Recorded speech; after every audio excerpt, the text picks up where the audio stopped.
नमस्ते। सत्यमेव जयते चैनल के लिए ये साप्ताहिक वीडियो श्रृंखला की अगली कड़ी है।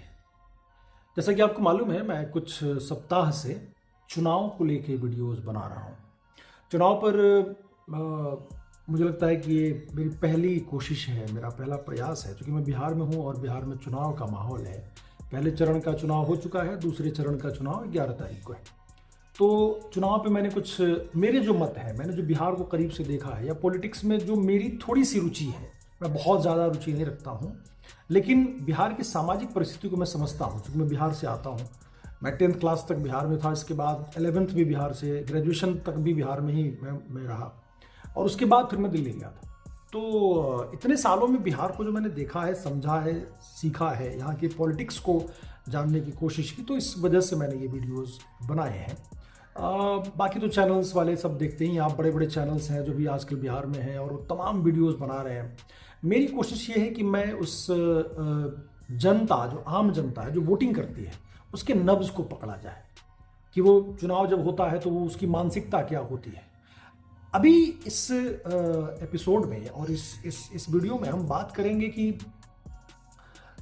अभी जो चुनाव हो रहा है और बिहार में, मैंने जैसे कहा कि बहुत ही कॉम्प्लेक्स पॉलिटिकल सिचुएशन है। यहाँ का जो सिनेरियो है, जो सामाजिक संरचना है, जो एक संगठन है समाज का या पॉलिटिक्स का जो गठन है, वो बड़ा कॉम्प्लेक्स है, बहुत मुश्किल है। इतिहास में जाना पड़ेगा उसके लिए कि क्यों है कॉम्प्लेक्स, लेकिन है।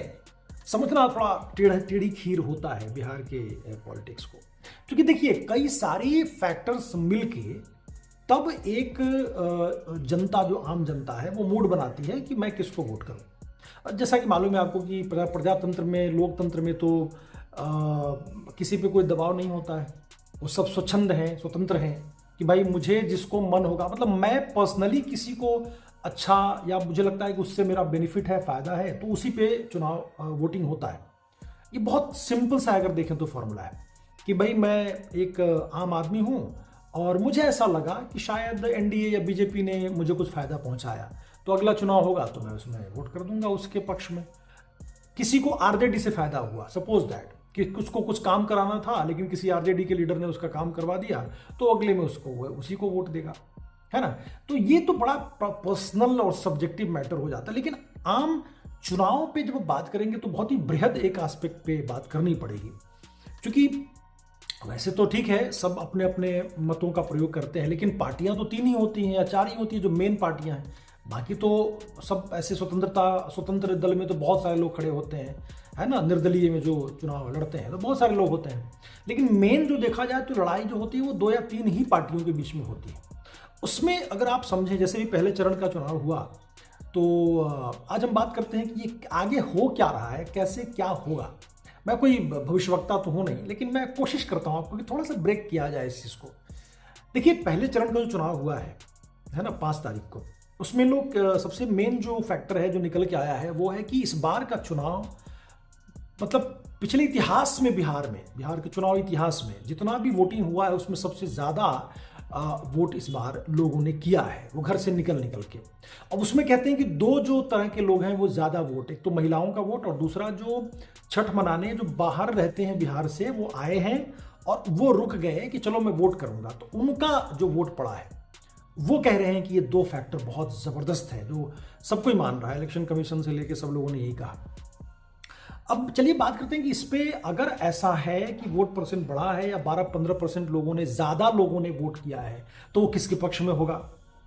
ये बिल्कुल ये नहीं कहा जा सकता है कि हाँ 3 पार्टियों में सिर्फ एक ही के पक्ष में गया होगा, बिल्कुल नहीं हो सकता ऐसा। उसमें से सब अपने अपने मत के हिसाब से किसी को ऐसा करके तीनों पार्टियों को दिया होगा। लेकिन एक बात जरूर है कि इस बार का जो नया समीकरण, एक नई पार्टी उभर के एक ऑप्शन के तौर पे, बिहार के लोगों के लिए एक ऑप्शन के तौर पे निकला है, वो है आपका प्रशांत किशोर जी की जो पार्टी है, जनसुराज, जिसका बस्ता छाप उसका चुनाव चिन्ह है। तो वो जो निकल के लोगों के सामने एक ऑप्शन दे रही है, वो ज़बरदस्त एक मुझे लगता है कि एक ऑप्शन है या एक ज़बरदस्त लहर के तौर पे है, लोगों के दिमाग में घुसा है ये बात। वो गांव जाके लोगों को बता रहे थे, या मीडिया के माध्यम से या सोशल मीडिया के माध्यम से, हर जगह जो बाहर भी बिहार के लोग रहते हैं उनके सबके दिमाग में बैठा है कि भाई हमने बहुत देख लिया लालू शासन, हमने बहुत देख लिया नीतीश कुमार, हमने बहुत देख लिया भाजपा कांग्रेस। इस बार नए किसी एक पार्टी को देखें जो इतने बेहतरीन तरीके से लोगों से बात कर रही है, जुड़ रही है और बहुत ही ऑथेंटिक लग रही है। वो कोई क्रिमिनल बैकग्राउंड नहीं है उसका।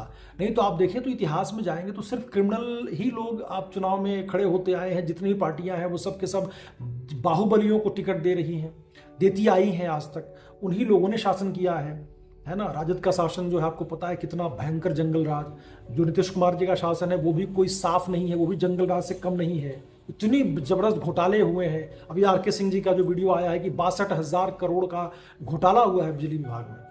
अब ये क्या है, ये कौन है जो घोटाला, क्या किस तरह का घोटाला है? और जबकि वो कोई नॉर्मल आदमी नहीं है जो बोल रहा है ऐसे। आरके सिंह साहब का जब आप इतिहास देखेंगे तो पता चलेगा वो 60s के आईएएस बैच के जो आईएएस रहे हैं, वो यूपीएससी से निकले हुए और आईएएस में एसडीएम रहे, डीएम रहे, फिर उसके बाद सांसद भी रहे, उसके बाद उनको मंत्री बनाया गया, उद्योग मंत्री रहे, फिर बिजली विभाग में मंत्री रहे। तो तमाम पदों पे जो है वो उन्होंने काम किया है। और अभी चूंकि उनको ये अच्छा जहां जहां वो रहे कभी किसी को गलत करने नहीं दिया ना खुद किया, तो ये इस ईमानदारी तो डेफिनेटली है।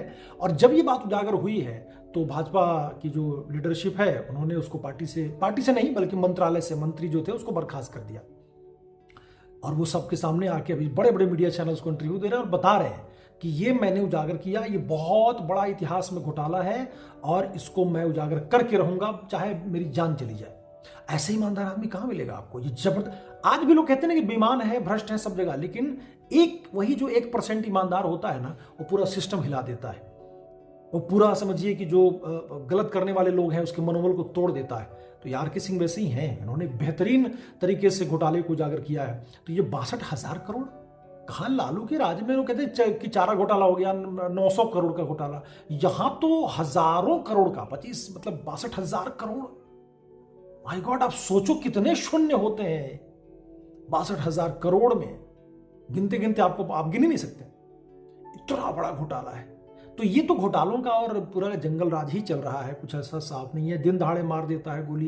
अभी देखा आपने अनंत सिंह ने मरवा दिया आपने किसी उसको अपने ही मुकामा में। तो ये सब चल रहा है, रोज मर्डर हो रहे हैं यहाँ पे। तो मतलब क्या है जंगल राज? तो क्या है ये, है ना? आम आदमी भी सेफ नहीं है। तो ये चीज आपको समझना होगा। तो जो नया एक ऑप्शन आया है जनसुराज, उसको ही लोग बहुत अच्छे तरीके से देख रहे हैं। और मुझे ऐसा लगता है, मैं प्रेयर भी कर रहा हूं, मैंने इससे कहा कि मैं कोई भगवान है भविष्यवक्ता तो हूं नहीं, मैं प्रार्थना करता हूं कि इस बार जो वोट परसेंट बढ़ा है वो 12-15% जो वोट है वो जनसुराज को जाए।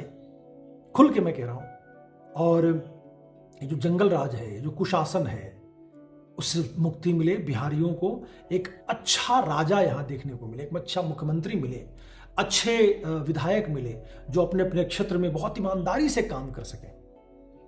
तो ये मैं प्रार्थना करता हूं। और महिलाएं जो निकल के इस बार दी हैं वोट, मैं ये काश इसलिए बोल रहा हूं कि वो काश 10,000 के लालच में जाके भाजपा को ना दे दिया हो, इंडिया को। वो भी मुझे लगता है कि निकल के जो है वो जनसुराज को वोट की हो या 11 तारीख को वो करें, तो मुझे लगता है कि बहुत बड़ा बदलाव देखने को मिलेगा बिहार में। और बहुत ही बेहतरीन एक समय इसके बाद बिहार के लिए होगा। इंडस्ट्रीज लगेंगे, मैं आपको बता रहा हूं, यहाँ पे हर तरह का विकास होगा। शिक्षा, रोजगार, इंडस्ट्री, तमाम चीजें यहाँ आएंगी, है ना। किसी को बाहर नहीं, पलायन वाला जो मुद्दा है कि बाहर जाते हैं वो बाहर नहीं जाना पड़ेगा, ये तय है। इंफ्रास्ट्रक्चर सुधरेगा, हर तरह से बिहार का विकास होगा। तो प्लीज मैं तो यही कहूंगा कि आप जितने भी वोटर्स हैं, इस बार 11 को बस ये अंतिम चरण है, 2 ही चरण में हुआ, तो 11 को जो चुनाव हो रहा है, सब लोग घर से निकलिए और एक तीसरे ऑप्शन के तौर पे जो जनसुराज आया है उसको वोट करिए और जिताइए। धन्यवाद।